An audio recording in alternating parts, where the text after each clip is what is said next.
안녕하세요. 역사 돋보기입니다. 우리나라와 역사적으로 뗄래야 뗄 수 없는 국가 일본. 그렇다면 일본인이 가장 존경하는 일본인은 누구일까요? 일본 아사히 신문조사 일본인이 선정한 가장 위대한 일본인 탑10을 소개해드리겠습니다. 10위 이토 히로부미입니다. 일본의 초대 총리죠. 일본의 근대화는 사스마본과 조슈번이 주도했습니다. 메이지 유신 때 두 번은 각각 가고시마현, 야마구치현이 되었는데요. 이 중 이토 히로부미는 조슈번, 야마구치 출신입니다. 이토 히로부미는 최초의 정한론자라고 부르는 요시다 쇼인의 제자였으며 일본 최초의 서양 유학생 중 한 명이고 이와쿠라 사절단으로 한 번 더 해외 탐방을 떠났죠. 메이지 유신에 따른 근대화가 추진되면서 민주주의에 대한 필요성을 주장하는 자유민권 운동이 퍼졌고 메이지 정부도 민주주의의 필요성에 공감해 이토 히로부미를 내세워 의회 창설에 박차를 가했습니다. 의회 창설을 이토 히로부미가 전담했기에 메이지 덴노는 1885년 일본 최초의 내각 총리 대신으로 임명하였죠. 1880년대 이토 히로부미는 독일인 헌법학자들을 자문으로 초빙하여 헌법 제정 작업에 착수했고 1889년 덴노는 대일본 제국 헌법을 발표했습니다. 1890년 최초의 선거가 이루어졌고 이로써 일본도 삼권 분립을 기반으로 하여 한중일 중 최초로 민주주의 정부가 들어섰죠. 즉 오늘날 일본의 정치 형태를 만든 장본인이 이토 히로부미인 거죠. 이토 히로부미는 일본의 초대 5대, 7대, 10대 총리였으나 개인적으로 대외관계에 있어서 온건파였던 이토 히로부미는 의회 의원들의 지지를 받지 못해 의원들과 싸우기 일쑤였습니다. 이토 히로부미는 본국보다는 대한제국 식민화에 더 큰 관심을 보였고 일본 정부 내에서도 이토 히로부미가 워낙 거물이지만 그만큼 일본 정부 내에서 걸리적거리는 존재여서 차라리 대한제국에 좋은 직책으로 보내는 편이 서로 편했고 그렇게 1907년 초대 통감으로 부임하죠. 그러나 1909년 안중근 의사에게 저격당해 사망당해 끝내 대한제국의 식민화를 목격하지 못하지만요. 9위 이치카와 후사에입니다. 이치카와 후사에는 일본의 1세대 여성운동가로 평가받습니다. 나고야 신문의 첫 여성 기자였던 이치카와 후사에는 1920년 신부인협회를 만들고 본격적으로 여성운동에 뛰어들었습니다. 1890년 일본의 의회가 설립되었지만 이때 여성들에게는 참정권이 주어지지 않았습니다. 이치카와 후사의 신부인협회는 주로 여성의 참정권 운동에 나섰고 1924년 일본 부인 유권자 동맹을 창설했습니다. 그리고 1945년 이치카와 후사이의 거듭된 참정권 운동으로 일본도 여성들에게 참정권, 즉 투표권을 허용해 주었죠. 하지만 여성들의 참정권을 확보하기 위한 운동의 과정에서 그 명분과 정당성을 갖추고자 일본 여성들도 전쟁에 큰 기여를 할 수 있다며 2차 세계대전 당시 전쟁을 미화하고 전쟁 참여를 독려하기도 했습니다. 8위 사이고 다카모리입니다. 역시 메이지 유신 시대의 인물로 이토 히로부미보다 앞세대라고 할 수 있습니다. 사이고 다카모리는 일본의 근대화를 주도한 사스마본과 조슈번 중 사스마번 출신이며 메이지 유신을 처음 시작하고 주도한 3명을 일컬어 유신3걸이라고 부르는데 사이고 다카모리가 그 유신3걸 중 하나입니다. 사이고 다카모리는 메이지 유신이 같이 시행되었던 초기에 일본 육군의 원수였으면서 강경파, 정한론자였습니다. 사이고 다카모리는 자신이 대조선 외교를 전담하겠다면서 당장 군대 끌고 와서 조선을 점령해버리자는 이 정한론에 대한 강경한 의지를 보였죠. 하지만 메이지 덴노는 조선에 대한 외교에 대해선 온건파들의 손을 들어주었죠. 그래서 일본은 강화도 조약을 진행한 거고요. 화가 난 사이고 다카모리를 비롯한 정한론 인사들 600여 명이 집단 사임하는 사태가 벌어졌습니다. 사이고 다카모리는 고향 사스마본 가고시마현으로 내려갔고 그곳에서 몰락 사무라이들을 규합해 1877년 사스마에서 반란을 일으키니 바로 세이난 전쟁입니다. 하지만 결국 이 반란은 진압되었고 사이고 다카모리는 스스로 할복하여 생을 마감합니다. 7위 후쿠자와 유키치입니다. 일본 자유민권 운동의 사상적 지주라고 할 수 있는 근대 사상가입니다. 이토 히로부미가 의회를 창설하는 배경을 만든 장본인이죠. 그러나 후쿠자와 유키치의 사상은 자유민권운동이 지향하는 민주주의의 사상과는 살짝 다릅니다. 후쿠자와 유키치는 민중들은 피지배층으로 남고 엘리트 지식인들의 투표로 의회가 설립되고 국가가 운영되는 형태를 주장했죠. 그래서 훗날 1884년 조선에서 갑신정변이 일어났을 때 갑신정변을 지지하면서 이토 히로부미를 찾아가 갑신정변을 일본이 도와야 한다고 강력하게 주장하기도 했답니다.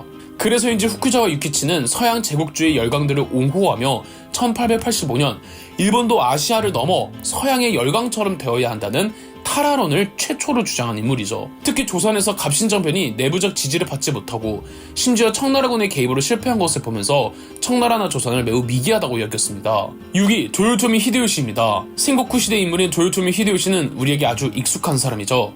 바로 생고쿠 시대를 통일하고 임진왜란을 일으킨 장본인인데요. 도요토미 히데요시는 오다 노부나가를 모시던 하인 겸 일반 보병이었습니다. 히데요시의 일처리가 마음에 들었던 오다 노부나가는 여러 업무를 그에게 맡겼습니다. 그는 노부나가를 따라다니며 거의 모든 전투에 참여하였죠. 그렇게 전장에서 활약하면서 오다 노부나가의 주요 가신겸 무장으로 부상하고 영지를 받으며 성장합니다. 천하 통일을 목전에 둔 오다 노부나가는 주고쿠 지방 원정에 도요토미 히데요시를 보내는데 주고쿠 원정 도중 오다 노부나가가 혼노지의 변이라는 사건에서 암살당했다는 소식에 도요토미 히데요시는 곧바로 교토로 돌아와 오다 노부나가를 죽인 범인을 제거하고 오다 노부나가의 아들들도 제낀 뒤 권력을 장악했습니다. 히데요시는 덴노로부터 원래 노부나가가 받으려던 직위인 태정대신 겸 관백이 임명되었고 오다 노부나가가 마무리 짓지 못했던 시코쿠섬, 주고쿠 지방, 규슈섬까지 점령하여 1589년 생고쿠 시대를 통일하였습니다.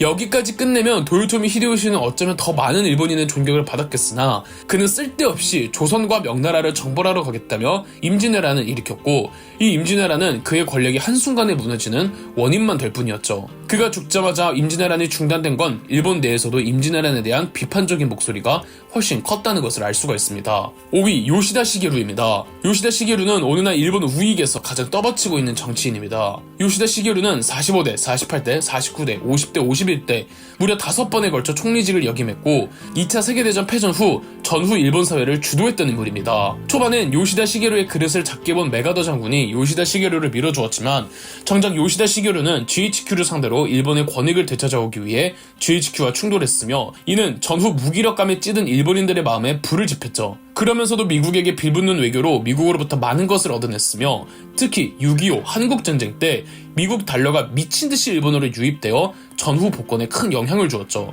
미국과의 외교, 6.25 전쟁 등으로 전후 파탄나버린 일본 경제를 되살린 인물이며 또 경제 부흥 정책에서 노조에 대한 가혹한 탄압이 있었던지라 일본 우익에서는 그를 지지하는 4위 다나카 가쿠에이입니다. 그 역시 64대 65대 총리를 역임한 일본 현대사의 정치인입니다. 다나카 가쿠에이도 일본 우익에 떠받쳐주는 인물인데요. 토목과를 졸업했으며 개인 건축사무소도 운영했던 다나카 가쿠에이는 중의원의 의원이었던 시절 도로, 항만, 공항 등 사회 자본시설 확충 작업을 도맡았습니다. 특유의 불도저식 일처리에 많은 사람들이 그를 좋아했죠. 총리가 되고서도 이른바 일본 열도 개조론이라는 토건 정책과 부동산 정책을 강하게 밀어붙였습니다. 다만 인플레이션과 1차 오일 쇼크 그리고 로키드 사건이라는 뇌물 비리가 일어나 1974년 사임하였습니다. 하지만 당시 자민당에는 다나카파의 사람들이 대다수였고 이후 취임하는 자민당 총리들이 족족 다나카의 꼭두가시 총리들이었죠. 그래서 다나카 가쿠에이의 별명이 어둠의 쇼군이었습니다. 3위 오다 노부나가입니다. 생고쿠 시대의 풍운하죠. 오와리의 오다 가문 출신의 오다 노부나가는 마치 삼국지의 조조처럼 교토를 장악한 후 덴노의 후견인 역할을 했으나 오히려 덴노를 꼭두각시로 만들면서 전 지방 유력 다이머들의 표적이 되었습니다. 오다 노부나가는 다케다 신겐, 우에스기 겐신 같은 거물들마저 토벌하며 통일을 목전에 두었습니다. 오다 노부나가의 역사적 의의는 그저 생고쿠 시대를 통합했다는 것에만 있지 않은데요. 그는 일본 사회를 완전히 뒤바꾸어 놓았습니다. 노부나가는 일본을 중세사회에서 근세사회로 전환시킨 가장 결정적인 인물로 평가받죠. 노부나가가 꿈꾼 사회는 그가 세운 아즈치성에 집약되어 있습니다. 아즈치성의 천수각에 올라가서 내려다보면 한쪽으로는 산길속에 커다란 호수가 펼쳐져 각양각색의 배가 왕래하고 다른 편으로는 고개를 돌리면 논과들이 끝없이 펼쳐진 가운데 성과 많은 촌락들이 보였다고 합니다. 아즈치성은 교토와 인근 큰 도시를 도로로 연결하였고 강이 있는 곳엔 다리를 대량으로 만들어 교통을 편리하게 했으며 산이 있으면 뚫어버렸죠. 각 도시의 관세와 통행세도 전부 폐지했습니다. 교통과 통신의 발달은 상업의 촉진으로 이어졌고 노부나가는 아즈치성을 포함해 자신의 세력권의 도시들에선 물자의 자유로운 유통을 촉진시키는 한편 상인들에게 적극적인 지원을 해주었죠. 오다 노부나가가 몇 번의 큰 패배를 겪고도 계속 많은 수의 병사들과 군량미를 모을 수 있었던 배경에는 그의 경제개혁이 있었던 겁니다. 오다 노부나가 이후 일본 사회는 이전과는 비교도 되지 않을 정도로 개방적으로 변해 거대한 부를 창출하는 상인들이 성장하고 여기에 유럽 문화까지 수용하면서 문화가 다채로워졌죠. 2위 도쿠가와 이에야스입니다. 도쿠가와 이에야스는 오다 노부나가의 제1의 동맹 세력이었습니다. 오다 노부나가의 거의 모든 전쟁에서 도쿠가와와 함께하였죠. 다만 그의 결정적인 실수가 있었으니 오다 노부나가가 혼노지의 변사건으로 암살당할 때 도쿠가와는 오다 가문 내의 일엔 개입하지 않겠다며 사태를 관망하고 있었고 결국 도요토미 히데요시가 정권을 장악합니다. 도요토미 히데요시와 싸우려고 했지만 이내 싸움을 포기한 도쿠가와 이에야스는 자신의 영지였던 미와리를 반납하고 도요토미 히데요시에 대한 충성을 맹세했습니다. 영지를 빼앗긴 도쿠가와 이에야스는 허허벌판인 사가미 지역으로 추방당했는데 허허벌판이었던 만큼 도쿠가와는 사가미에서 더 동쪽으로 개발에 나섰고 그렇게 도쿠가와 이에야스가 개발한 도시가 에도, 즉 오늘날의 도쿄입니다. 도요토미 히데요시는 힘으로 도쿠가와 이에야스를 제압했던 것이 아니었던 만큼 도요토미 히데요시는 어떻게든 도쿠가와 이에야스를 임진왜란에 투입시켜서 힘을 빼놓으려고 했지만 도쿠가와 이에야스는 그때마다 핑계를 대며 참전을 거부했죠. 1598년 도요토미 히데요시가 죽자 곧바로 도쿠가와 이에야스는 덴노를 설득해 임진왜란을 중단시키고 전 일본군을 철수시켰습니다. 1600년 도쿠가와 이에야스는 세키가하라 전투에서 친 도요토미 세력을 전부 물리치고는 1603년 덴노로부터 쇼군직을 하사받으며 비로소 에도 막부 시대가 시작하였죠. 대망의 1위는 일본 산업 근대화의 시작을 알렸다고 평가받는 사카모토 료마입니다. 사카모토 료마는 일본의 각종 창작물에서 최고의 검객으로 묘사되곤 하는데 에도 말기에서 메이지 사이의 사무라이입니다.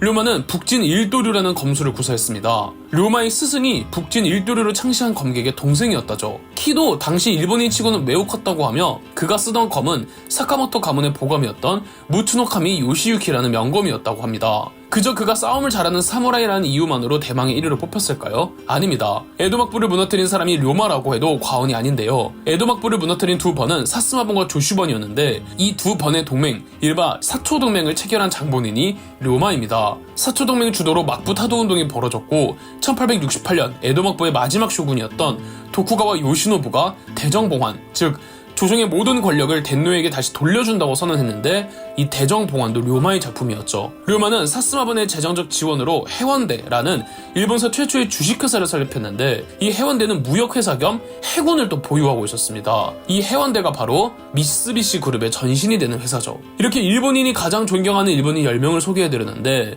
대부분 일본의 팽창주의나 우익의 논리를 대변하려는 사람들이 상당수입니다. 이 10명을 통해서 일본 대중의 여론을 유추해볼 수 있겠네요. 그럼 역사돋보기였습니다. 저희 역사돋보기가 멤버십 가입을 시작했습니다. 멤버십 가입을 해주신 분들 덕분에 영상 제작에 큰 도움이 되고 있습니다. 감사합니다. 영상 재미있으셨다면 구독과 좋아요, 알림 설정까지 해주시면 감사드리겠습니다.